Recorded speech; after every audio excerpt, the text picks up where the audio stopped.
6 years after dramatic weight loss on the TV show The Biggest Loser, most contestants in a recent study had regained the pounds, and on top of that, their metabolism had slowed and they were burning fewer calories every day than they did before the show. Researchers studied 14 contestants who participated in the 30-week competition, which involves intensive diet and exercise training. They started at an average weight of 328 pounds, or 149 kilograms, and ended at an average weight of 200 pounds, or 91 kilograms. 6 years later, their weight, on average, was back up to 290 pounds. Only one participant hadn't regained any weight.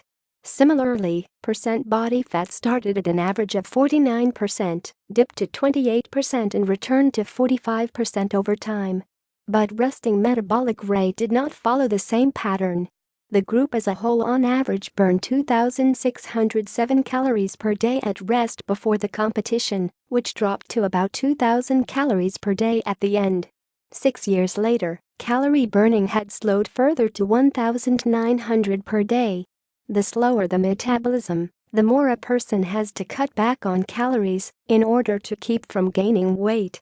There used to be a mythology that if you just exercised enough you could keep your metabolism up, but that clearly wasn't the case. These folks were exercising an enormous amount and their metabolism was slowing by several hundred calories per day, said Kevin Hall of the National Institutes of Health.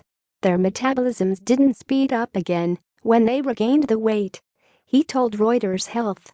Perhaps counterintuitively, participants whose metabolisms had slowed the most at the 6-year point tended to have regained less weight.